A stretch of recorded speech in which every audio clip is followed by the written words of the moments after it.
pertama sekali adalah nikmat iman, yang kedua adalah nikmat Islam, dan yang ketiga adalah nikmat kesehatan. Nikmat dari 1 sampai 3 ini tidak bisa kita pisahkan. Seandainya kita mempunyai iman tetapi tidak mempunyai kesehatan, maka tidak cukuplah ibadah kita. Maka keimanan kita ini harus kita jaga pada bulan suci Ramadan. Mengapa harus kita jaga? Karena Allah memberikan yang terbaik untuk hambanya. Apa yang terbaik adalah amal ibadah yang akan dilipat gandakan oleh Allah Subhanahu wa taala. Selawat dan salam tak bosan-bosannya kita selalu berselawat kepada Rasulullah sallallahu alaihi wasallam dengan ucapan Allahumma shalli ala sayyidina Muhammad wa ala ali sayyidina Muhammad. Semoga kita semua mendapat syafaat dan semoga kita semua akan bersama dengan Rasulullah sallallahu alaihi wasallam menuju surganya Allah. Amin. Amin ya rabbal alamin. Yang sama-sama kita hormati Ketua Masjid Al-Muhajirin, dan yang kami banggakan Bapak-bapak, Ibu-ibu, jemaah yang dimuliakan oleh Allah Subhanahu wa taala. Pada kesempatan hari ini, malam ini, Allah mengurangi rasa keimanan kita. Mengapa demikian? Karena Allah menguji kita dengan bahasa wahyu renyai. Maka pada malam hari ini masjid ini tidak seperti biasa. Kenapa? Karena Allah menguji kita. Maka kita berdoa kepada Allah. Siapapun yang tidak datang pada malam hari ini, berdoa, ya Allah, berikan mereka kesempatan, berikan mereka kesehatan, sehingga bisa malam-malam berikutnya untuk mendapatkan amal ibadah yang terbaik untuk kita semua. Bapak Ibu jemaah yang dimuliakan oleh Allah Subhanahu wa taala, tidak terasa lamanya Bu, sudah malam ke-20. Malam ke-20. Mengapa masa itu terlalu cepat? Kata Rasulullah sallallahu alaihi wasallam, akhir zaman itu, waktu itu semakin cepat sekali. Semakin cepat. Baru tadi sekejap anak dah lumpuklah kita dengan ini. Mengapa? Karena Allah itu memperdalamkan ilmu kita. Kita harus banyak memberikan yang terbaik untuk diri kita sendiri. Apa yang terbaik? Kalau sudah umur kita 40 ke atas, kebanyakan kita banyak kemauan tapi tenaga tidak ada. Awak itu kalau sudah 40 ke atas itu, kemauan itu banyak, ingin mendekatkan diri kepada Allah Subhanahu wa taala, tetapi tenaga itu berkurang. Nak buat tahajud dah penat pula kaki. Kalau 30 ke bawah, umur 30 ke bawah, tenaga banyak, kemauan kita kurang. Itulah yang dinamakan dengan individu keimanan kita. Kalau seandainya keimanan kita ini kuat, insya Allah kita akan dididik oleh Allah Subhanahu wa taala. Bapak Ibu jemaah yang dimuliakan oleh Allah Subhanahu wa taala, kesempatan yang diberikan oleh Allah kepada kita pada bulan suci Ramadan ini adalah untuk dapat menghapus dosa kita. 11 bulan kemarin kita melaksanakan aktivitas kita dengan karunia Allah. 1 bulan Allah memberikan yang terbaik untuk kita. Untuk apa? Kita harus cerdas beribadah. Cerdas beribadah, ikhlas beribadah. Maka Allah menyampaikan kepada hambanya, wahai hambaku, berimanlah engkau kepadaku. Kita ini disuruh oleh Allah beriman, menadahkan tangan kita kepada Allah Subhanahu wa taala. Tidak ada kesempatan bagi kita untuk meluangkan waktu kita. Apakah kita mampu menjadi orang yang terbaik? Mudah-mudahan kita semua menjadi orang yang terbaik di hadapan Allah Subhanahu wa taala. Kita tidak perlu terbaik di depan manusia. Yang jelas kita mohon kepada Allah menjadi hamba yang terbaik di hadapannya. Bapak Ibu jemaah yang dimuliakan oleh Allah Subhanahu wa taala, maka bulan suci Ramadan ini Pak Bu, paling berharga bagi kita. Ada orang yang disolatkan bulan suci Ramadan. Ada tak Bu? Ada orang risau dengan datangnya bulan suci Ramadan karena aktivitasnya pada bulan suci Ramadan itu terhambat. Itulah orang-orang yang tidak beriman. Maka di dalam Al-Quran itu Allah mengatakan bahwasanya puasa ini bagi orang-orang yang beriman. Ya ayyuhallazina amanu taqullah. Bertakwalah kamu kepadaku. Maka kesempatan yang diberikan oleh Allah kepada kita pergunakan dengan sebaik-baik mungkin. Kalau kita membuat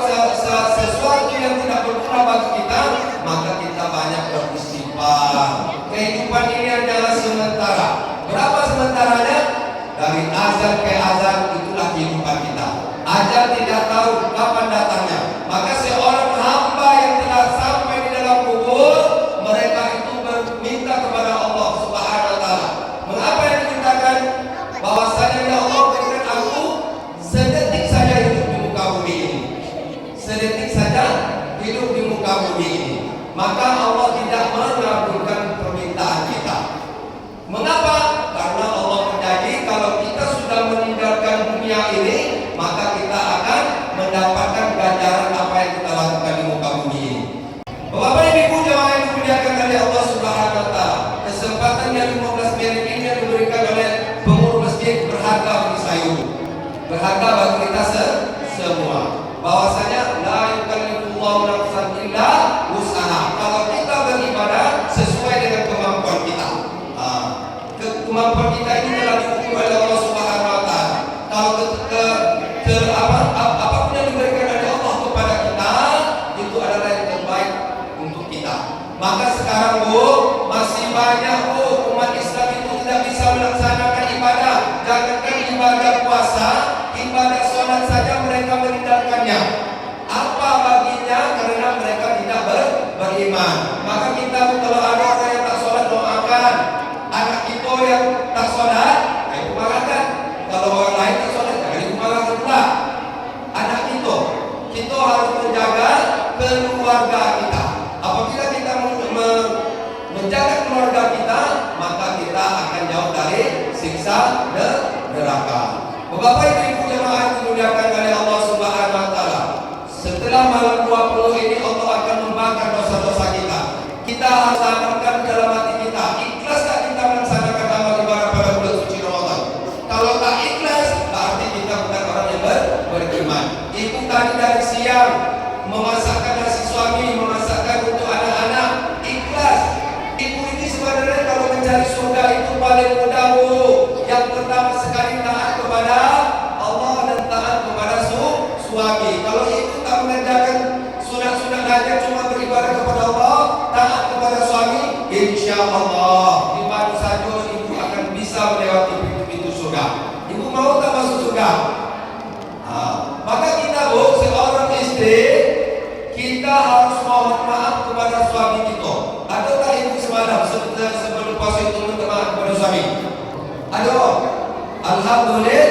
Kalau ibu tidak minta maaf kepada suami ibu, berarti sia-sialah ibu puasa pada bulan ini. Jadi segala sesuatu yang terbaik untuk awak ini adalah saling memaafkan. Bapak Ibu jemaah yang dimuliakan oleh Allah Subhanahu wa taala, tidak ada satupun manusia yang mampu untuk memprediksi kapan dia mati. Kapan dia akan mati. Kalau kematian menceritakan kematian ini, maka kita harus insafi diri kita, berbuat baik. Maka Allah memberikan pandangan mata, kita pergunakan dengan baik. Mata yang diberikan oleh Allah banyak membaca Al-Quran. Maka di dalam kubur itu nanti kubur itu memanggil kita kubur itu memanggil kita. Ana baitul wahdah. Aku ini adalah tempat sendiri. Apa yang harus kita bawa kesendirian itu? Yaitu banyak membaca Al-Quran. Itulah yang menerangi kehidupan di dalam kubur. Maka kita semua bersyukur kepada Allah, kesempatan yang diberikan oleh Allah kepada kita, bisa kita mentaati perintah Allah, bisa kita melaksanakan amal ibadah kepada Allah dengan ikhlas kita melaksanakan. Kalau kita ikhlas melaksanakan, insya Allah segala sesuatu harus kita dapatkan. Maka kehidupan kunci yang pertama kita di atas muka bumi ini adalah apabila kita menjauhi takut kita dengan sakit, maka lapangkan hati dan pikiran. Kalau lapang hati dan pikiran kita Bu, insya Allah penyakit akan jauh dari kita. Penyebab datangnya penyakit adalah hati. Maka Allah menguji kita dengan hati. Lahum yaquluna biha. Allah memberikan hati. Hati inilah kunci yang pertama ini adalah hati. Kalau baik hati kita, lapang hati kita, insya Allah segala sesuatu itu akan jauh dari kita. Maka kita bersyukur seandainya di dalam keluarga kita itu masih banyak anak itu. Kalau orang sekarang tak mau banyak anak itu. Kalau awak dulu, ada yang 12, kita Bu. Nah, contohnya kami masih hidup 11 orang lagi Bu. 11 orang lagi.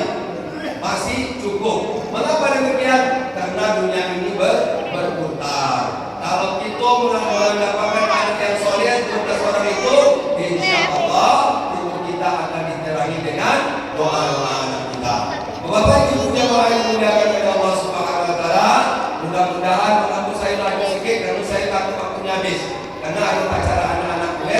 Mudah-mudahan itu semua diberikan oleh Allah perlindungan yang terbaik.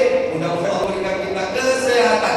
Kesehatan yang luar biasa ini yang harus kita jaga supaya kita dapat melaksanakan aktivitas untuk besok pagi. Hanya itu yang dapat kami sampaikan.